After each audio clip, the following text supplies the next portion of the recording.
अंधकासुर ने मांगा कि मेरे प्राण ना जाए। अंधकासुर ने मांगा कि मेरे प्राण ना जाए। ब्रह्मा जी ने कहा मरना तो पड़ेगा, मृत्यु निश्चित है, मौत आएगी, मरना तो पड़ेगा। बादाम खाओगे तो भी मरोगे, नहीं खाओगे तो भी मरोगे। गुलाब जामुन खाओगे तो भी मरोगे, नहीं खाओगे तो भी मरोगे। पार्लर जाओगे तो भी मरोगे, नहीं जाओगे तो भी मरोगे। कथा सुनोगे तो भी मरोगे, नहीं सुनोगे तो भी मरोगे। तो किसी ने कहा फिर काहे को सुने,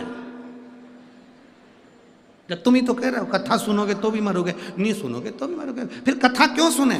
उसका एक कारण, बिल्ली अपने मुंह से चूहे को पकड़ती है तो जिंदा छोड़ देती है, बोलो तो जम के नहीं। बिल्ली अपने मुंह से अपने बच्चे को पकड़कर साथ घर लेकर जाती है तो क्या उसको मार डालती है? नहीं, जिंदा रखती है। उसी तरह मौत तो आएगी, कथा सुनोगे तब भी और नहीं सुनोगे तब भी। बस अंतर इतना है, कथा नहीं सुनोगे तो चूहे जैसे मसले जाओगे, और अगर कथा सुन ली तो बिल्ली के बच्चे जैसे बच जाओगे। मौत तो आएगी, मृत्यु निश्चित है। काल आएगा, बिल्ली पकड़ेगी, काल पकड़ेगा, चूहे को भी पकड़ेगा और अपने बच्चे को भी पकड़ेगा, पर कष्ट नहीं आएगा। जीवन में ऐसा चलता रहता, ये जीवन है, होगा। हम दूसरे के सुख को देखकर सुखी हों और दूसरे के दुख को देखकर दुखी हों तो समझना कि हमारा मानव जीवन श्रेष्ठ है। एक बुढ़िया दरवाजे पर बैठी थी, सामने से कपास की गाड़ी निकली। रुई, रुई बोलते हो कपास बोलते हो, क्या बोलते हो? रुई, कपास की गाड़ी निकली। बुढ़िया ने सोचा इतना सारा कपास, इतनी सारी रुई, कितनी महंगी बिकेगी, कितना पैसा आएगा। पैसा आएगा तो उसका बंगला बन जाएगा, गाड़ी आ जाएगी। बुढ़िया दरवाजे पे बैठी बैठी चक्कर खा के नीचे गिर गई। उसके घर के लोग बाहर आए, माँ क्या हो गया, माँ उठो माँ। माँ को उठाने लगे, डॉक्टर को बुलाने लगे, अंदर ले गए, पानी का छींटा दिया, नहीं उठी। खूब उसको हिलाया डुलाया, नहीं उठी। सामने एक आंटी रहती थी, उन आंटी के पास में खबर पहुंच गई कि माँ बीमार हो गई। आंटी, मेरी मम्मी को ना जाने क्या हो गया। आंटी ने पूछा क्या हुआ?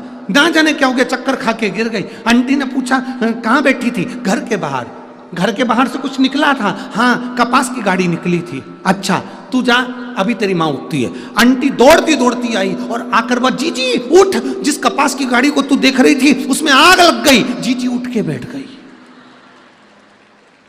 उठ के। दूसरे का वैभव देखकर डिप्रेशन में चली गई थी, दूसरे की सत्ता देखकर, दूसरे का वैभव देखकर, दूसरे का बंगला देखकर, गाड़ी देखकर उसको डिप्रेशन आ गया था, चक्कर खा के नीचे गिर गई थी।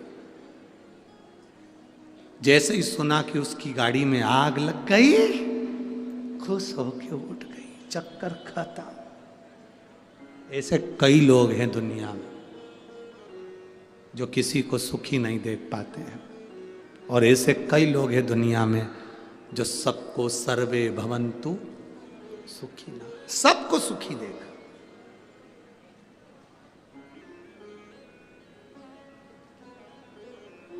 अरे लुटा दिया भंडार काशी वाले ने, कर दिया माला।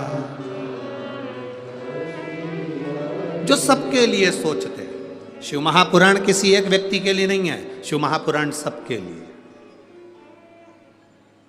कई लोगों के मन का प्रश्न रहता है, गुरुजी बड़े बड़े महाराज हों भी सबसे मिलते हैं, बड़े बड़े महात्मा हों भी सबसे मिलते हैं, बड़े बड़े गुरुजी भी सबसे मिलते हैं, तुम अनूठे पैदा हुए किसी से नहीं मिलते।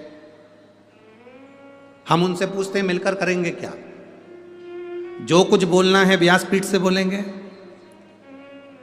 आपके दुख का निवारण हमारे पास में नहीं है, आपके दुख का निवारण केवल शिव महापुराण के अंदर है।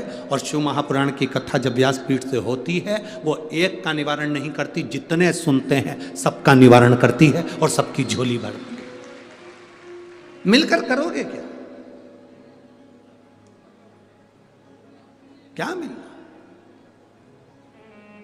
तुम्हें तो भगवत भजन की तमन्ना होना चाहिए भीतर, एक तमन्ना। शिव कथा कह रही है, अंधकासुर ने वर मांगा, ब्रह्मा जी ने वर दिया। मांगो क्या चाहिए? मेरे प्राण ना छूटे, मैं मरूं ना। ब्रह्मा जी ने कहा हो ही नहीं सकता, मरना तो पड़ेगा। अंधकासुर को मालूम था ना मेरी कोई मां है ना मेरा कोई पिता है। अंधकासुर ने वर मांगा, जिस दिन मैं अपनी मां को गलत दृष्टि से देखूं उस दिन मेरे प्राण छूट जाए, उस दिन मेरी मौत आए, जिस दिन मैं अपनी माता को गलत दृष्टि से, क्योंकि इसको मालूम था, हिरण्याक्ष ने इसको कहा था तुम्हारी कोई मां नहीं है, तुम्हारा जन्म माता के गर्भ से नहीं हुआ है, तुम्हारी कोई मां नहीं है। इसने कहा जिस दिन मैं अपनी माता को गलत दृष्टि से देखूं उस दिन मेरे प्राण छूट जाए। ब्रह्मा जी ने तथास्तु कह दिया। जैसे ही वर देना, राक्षसों में यही तो अक्ल नहीं है कि उन्होंने तथास्तु कहा, तभी समझ लेना था कि मतलब मेरी मां जरूर है, नहीं तो ये वर ही नहीं मिलता। ये वर क्यों मिलता? मतलब मां है तभी तो वर दिया है, पर बुद्धि कहां से लाओगे? ये गुस्सा जो होता है ना, गुस्सा, क्रोध, इसमें बहुत अकल होती है।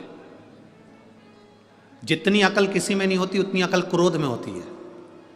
गुस्से में इतनी अकल होती है, क्रोध में इतनी अकल होती है। यह हमेशा उसी व्यक्ति के सामने आता है जो कमजोर होता है। कभी बोल्ड के सामने क्रोध नहीं आता। बता, वाणी ऐसी बोलिए मन का पाखो।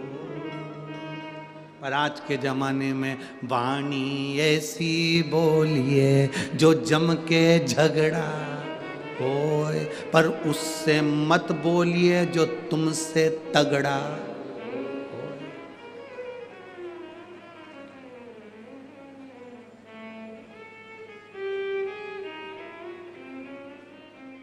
एक पत्र है,